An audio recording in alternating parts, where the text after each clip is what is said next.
It is the autumn of 2006. Cupertino is quiet, but inside the locked doors of Apple, the air is vibrating. 3 years. That is how long they have been building the device that is supposed to save them. The code names, the secrecy, the engineers sleeping under their desks, it is all culminating in this, the Purple 2 project, the iPhone. It is done. The hardware is locked, the software is stable. The manufacturing lines in China are spinning up, ready to churn out millions of units. The team is exhausted, delirious, but proud. They have built the future. Steve Jobs walks out of the building. He steps into the cool California air. He is holding the future in his pocket. It is the only prototype that leaves the campus with him. He wants to feel it. He wants to know what it is like to live with this object, to have it be a part of his body. He gets into his car. He drives home. It is a mundane action. The CEO of a billion-dollar company driving a car, listening to music, thinking about dinner. But in his pocket, a war is starting. It happens silently. The device is nestled against a set of keys, metal against plastic, a chaotic, microscopic dance of friction. The screen of the iPhone, the window into the soul of the device, is made of plastic, hard-coated plastic, the industry standard. It is what everyone uses. It is safe. It is durable. It does not shatter. Jobs pulls the phone out to check a message or change a song. The streetlights catch the surface, and he stops. He freezes. There, right across the face of his masterpiece, is a jagged, ugly line, a scratch. He rubs his thumb over it. He can feel the groove. It is not a smudge. It is permanent damage. He looks closer. There are tinier marks, a constellation of abrasions from the tumbling keys. The interface, the beautiful icons, the fluid animations, they are all imprisoned behind a cheap, scarred piece of plastic. The rage that fills him is not loud.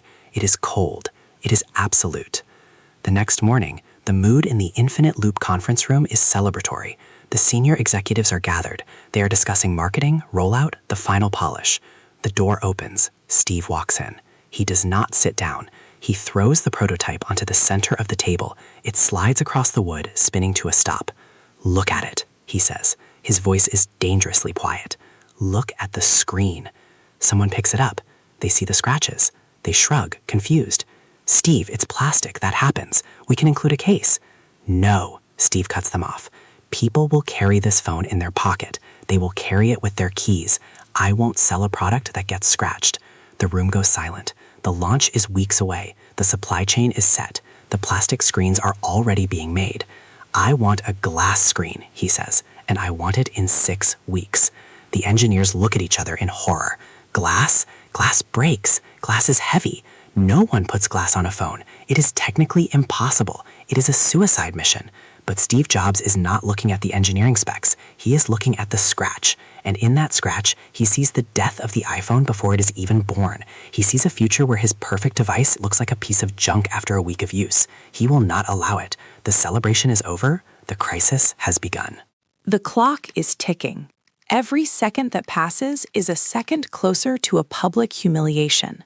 The team scours the world for a solution, but the answer isn't in a lab at Apple.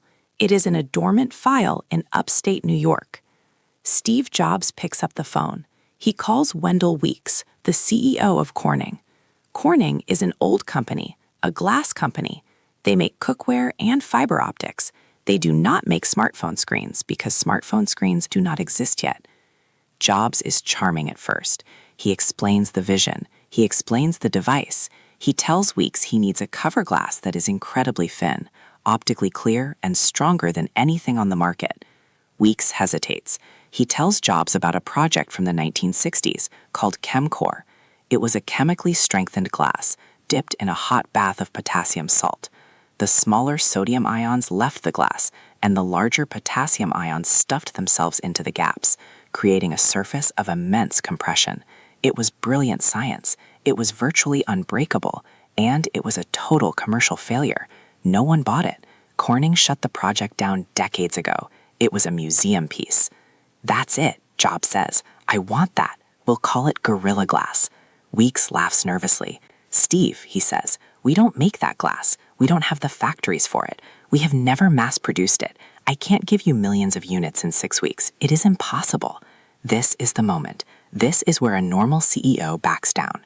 A normal CEO looks at the logistics, the supply chain, the physics, and says, okay, maybe next year. Jobs does not back down.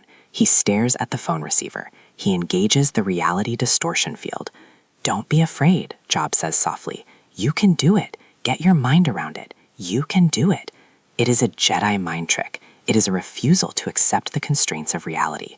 Weeks tries to explain the technical hurdles. The tanks need to be rebuilt. The chemical composition needs to be tweaked for the specific thickness. The cutting process for hardened glass is a nightmare. Jobs waves it away. We are doing this. The call ends. Weeks sits in his office, stunned. He has just promised to do the impossible for a man he barely knows, for a product he has never seen. He picks up the phone and calls his plant manager in Harrodsburg, Kentucky. Stop everything, he says. We are making glass for Apple. The factory in Kentucky transforms overnight. It becomes a war zone of heat and chemistry. Scientists who had been working on other projects are pulled in. They are dusting off formulas from 40 years ago. They are running experiments in real time. The furnaces are fired up to temperatures that could melt steel. The workers are doing 12-hour shifts, then 16-hour shifts. There is no time for testing. There is no time for pilot runs. They are going straight to production. If the formula is wrong, millions of dollars of glass will be scrap. If the glass is too brittle, the iPhone will be a disaster. If they miss the deadline, the launch fails. The pressure is crushing. In Cupertino, Apple engineers are redesigning the entire internal frame of the iPhone to hold a piece of glass that hasn't even been made yet. They are building the car while driving it at 100 miles an hour toward a cliff. The first crates arrive in China. They are heavy. They are fragile. Inside are sheets of aluminosilicate glass, born from a desperate gamble in Kentucky. The assembly lines halt. The plastic screens are tossed into the trash. The robots are recalibrated. The workers pick up the glass. It feels different. It is cold to the touch. It is solid. It has weight. They place it over the LCD. It snaps into place. Back in California, Steve Jobs holds the new unit. He puts it in his pocket. He puts his keys in. He walks around. He pulls it out. He wipes the screen against his shirt. It is flawless. It shines like a jewel. The keys have slid off the surface like water. The chemical bath has done its job. The surface tension is so high that the metal cannot bite into the glass. It is not just a screen anymore. It is a tactile experience. It feels premium. It feels inevitable. On January 9th, 2007, Steve Jobs walks onto the stage at Macworld. The world watches. He swipes his finger across the screen to unlock it. The crowd gasps. They don't know the drama of the last 6 weeks. They don't know about the screaming matches, the sleepless nights in Kentucky, the panic in the engineering labs. They just see magic. But notice something next time you watch that keynote. Watch how he touches the screen. He doesn't press it like the old resistive screens. He glides over it. He trusts it. That decision, made because of a single scratch in a parking lot, changed everything. Before that moment, screens were soft. They bowed under your finger. They grew cloudy and dull. After that moment, the world became hard, clear, and responsive. Look at the device in your hand right now, or the screen you are reading this on. Touch it. That cold, smooth, unyielding surface, that exists because one man refused to compromise with reality.